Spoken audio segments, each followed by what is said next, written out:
The following program is sponsored in part by To a Woman's Heart. The thoughts and views expressed by the following production don't necessarily reflect those of the network or any sponsors. Rainbow Room Publishing Live, starting in 5, 4, 3, 2, 1. Merry Christmas, family. This is Pear coming to you from Rainbow Room Publishing House on Christmas night. Of course, you all will be seeing this sometime tomorrow. I didn't want to try to compete with football games. It's a Wonderful Life and all of that, but I'm coming for your time slot next year, so stay tuned to this channel. What we had planned tonight was a simple reading. There is a very cool, I think, very cool Christmas scene that I have here in Love From Behind, so it's not just about what you thought it was. Without further ado, we're just going to get to it. How about that? Fall came and went with the leaves, and the wind brought in the winter. That Christmas was the same as those from his childhood. Jesus is the reason for the season, Ma said, church first. So they bundled up, protecting themselves from the Midwestern winter, and made their way to the sunrise service in Ma's 85 Jetta. Lee found the title ironic in light of the heavy overcast that blocked out the sun that morning. He, Ma, and the girls were 4 of a dozen people in attendance. Lee guessed that they were like Pastor and First Lady Williams, Deacon and Mother Simpson, Mothers Isaac and Tate, Nurse, what was her name, he thought to himself. And just like the homeless guy in the back across from him, the 4 of them, the rest of the participants, didn't have very much family. So in this season of giving, Pastor Williams said, coming to a close, hopefully, I challenge you all to follow the example of Christ. Don't focus on what you can get, but focus on the gift you can be to others. Amen, said First Lady Williams. Amen, the congregation echoed. Lee quickly spoke with everyone and volunteered to go warm up the car. I'll go with you, Tony piped in. Me too, Ronnie added. Lee hoped that Mom wasn't too annoyed with their hasty escape. He knew that it would only encourage her to fellowship with the rest of the churchgoers even longer. Back at the house, Lee sat by the Christmas tree he brought for the family, wolfing down a second plate loaded with the dinner Ma had stayed up the night before cooking. Tony and Ronnie were tearing into the presents he and Ma brought them. You know, they have really cut back on my hours at the hospital lately, she had told him one night while the girls were asleep a few weeks back. So things will be a little tighter than usual this year. Ma, he said, placing a hand on her shoulder as they sat at the dining room table, you know I don't need anything. And neither do I, she replied. So let's just take care of the girls. I have a couple ideas for presents for them, he said. I can get their gifts and the tree, and I'll take care of dinner. So here they were today, Lee working on a small cake pie ham, dressing, cranberry sauce, collard greens, baked macaroni and cheese, sliced ham, and his own sweet potato pie. Tony and Ronnie were under the tree, ripping into wrapping paper. Ma was in her favorite chair, watching them enjoy it all. Oh my God, Tony cried out. She held up the singing sewing machine box for Ma to see. Ma looked at it and then over to Lee with a huge smile of pride. Tony and Ronnie continued discovering gifts. A makeup kit for Ronnie, a new winter coat, and accessories for both of the girls. This one is yours, Ronnie said, offering a large box to Ma.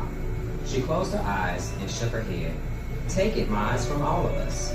Ma opened her eyes and accepted the box. She pulled away the wrapping paper to see a CD Walkman and 2 CDs, the most recent Wow Gospel and Wow R&B CDs. Lee brought the Walkman and we picked out the CDs, Ronnie said proudly. Now you can have some music at work. And there's a cassette adapter so you can plug it into the car, Tony added. Thank you, Ma said to them all, but Lee saw more than gratitude for the gift in her eyes. About an hour and 3 plates of food for Lee later, the girls were cleaning the kitchen and Lee was taking out the trash while Ma napped. Lee was walking past her room, seeking a nap of his own, when, Lee, she called through the crack in her bedroom door. Come here for a second, baby. He went into her room to see Ma slide over in the bed and pat a spot for him to take beside her. Lee kicked off his shoes and sat on the bed. I know you said you didn't need anything, he began, but she put a hand on his leg and he knew to stop talking. Hand me that envelope on the dresser, Ma asked. Lee handed her the legal-sized brown envelope. I have been thinking about your dad and the talk we had, she started while fishing something out of the envelope. She handed him a 3x5 picture. The edges were worn and the colors a bit off, but that wasn't what confused him. Lee clearly made out his father wearing a smile he couldn't recall having ever seen. He sat on an old motorcycle, and strapped to his chest was Lee as a baby, reaching for the handlebars. Lee looked back over to Mom. Those were the proudest days of that man's life, she continued. At first, I didn't want to show this to you. I know you can't really remember anything good about your father, but he wasn't all bad. She took Lee's hand.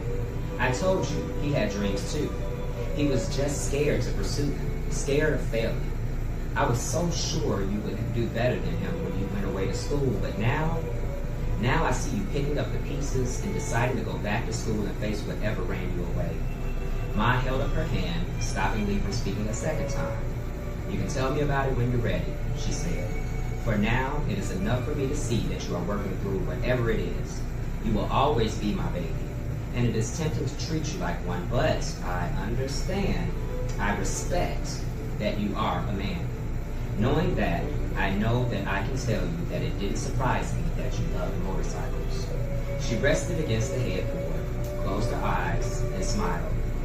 That crazy man used to strap you to his chest and ride you around the neighborhood.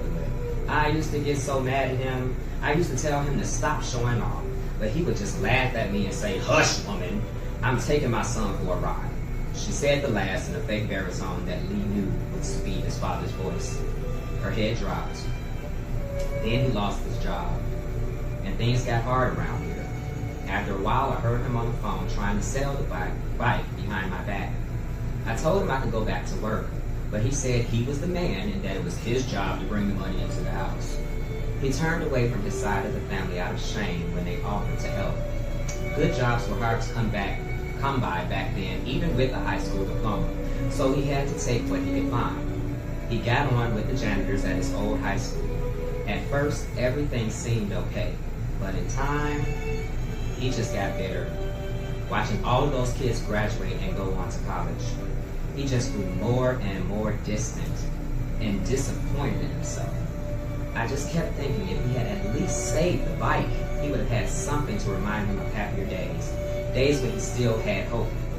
Mom visibly shook the past out of her mind and looked back to Lee. "Lee," she said softly, "don't be mad." Lee's eyebrows went up in surprise. "But when you came back home, I decided to take your father to court.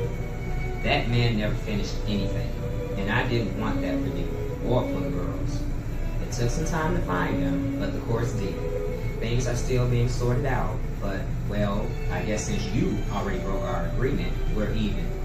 She reached back into the envelope and pulled out several pieces of paper, computer printouts, photos of motorcycle ads in Vegas.